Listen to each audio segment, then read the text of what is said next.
അതിൻ്റെ ഭാഗമായിട്ട് ഇതെടുത്തു. പക്ഷേ അത് 100 എപ്പിസോഡ് 100 സബ്ജക്റ്റ് ചെയ്തു. എൻ്റെ കൂടെ ഡോക്ടർ ജോസ് എന്ന് പറഞ്ഞ് അന്ന് കോട്ടയം മെഡിക്കൽ കോളേജിൻ്റെ പ്രിൻസിപ്പളായിരുന്നു. അദ്ദേഹം ഇപ്പോൾ തൊടുപുഴ എന്നാണ് ഇലാഹിയ കോളേജ് അവിടുത്തെ പ്രിൻസിപ്പളാണ് ഡോക്ടർ ജോസും ഞാനും കൂടി ഇരുന്നിട്ടുള്ള ഒരു സാധാരണ ചോദ്യോത്തരമല്ല. ഞാനൊരു സൈക്കോളജിസ്റ്റിൻ്റെ ആസ്പെക്റ്റിൽ നിന്ന് പറയും, അദ്ദേഹം ഒരു മെഡിക്കൽ ഡോക്ടറുടെ ആസ്പെക്റ്റിൽ നിന്നിട്ട് അദ്ദേഹം പറയും. അങ്ങനെ ഒരു ഡിസ്കഷൻ ആയിരുന്നു. ഏറ്റവും അതിശയം എന്താണെന്ന് വെച്ചാൽ അത് 100 എപ്പിസോഡുകൾ ഞങ്ങൾ ചെയ്തു, 100 സബ്ജക്റ്റ്. അത് ഷാജിൻ പാറക്കടവിൽ എന്ന് പറഞ്ഞിട്ട് ഒരു പ്രൊഡ്യൂസറായിരുന്നു. ഷാജിനും ഹാർഡ് വർക്ക് ചെയ്തു. പിന്നെ AY ചാനലിൽ ആത്മീയാത്രയിൽ ആത്മീയത അന്വേഷിക്കുന്ന പ്രേക്ഷകർ കൂടാതെ സാധാരണ പ്രേക്ഷകരെയും ഈ വിഷയമായതുകൊണ്ട് അത് അടുപ്പിച്ചു.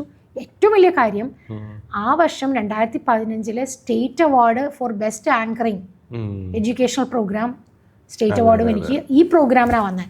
ഞാൻ ആലോചിക്കാം, അകത്തളം ചെയ്തിട്ടോ അല്ലെങ്കിൽ വേറെ ഏതൊക്കെ പ്രോഗ്രാംസ് ചെയ്തിട്ടോ വരാത്ത അവാർഡ്, സംസ്ഥാന സർക്കാരിൻ്റെ അവാർഡും ഈ പ്രോഗ്രാമിന് വന്നു.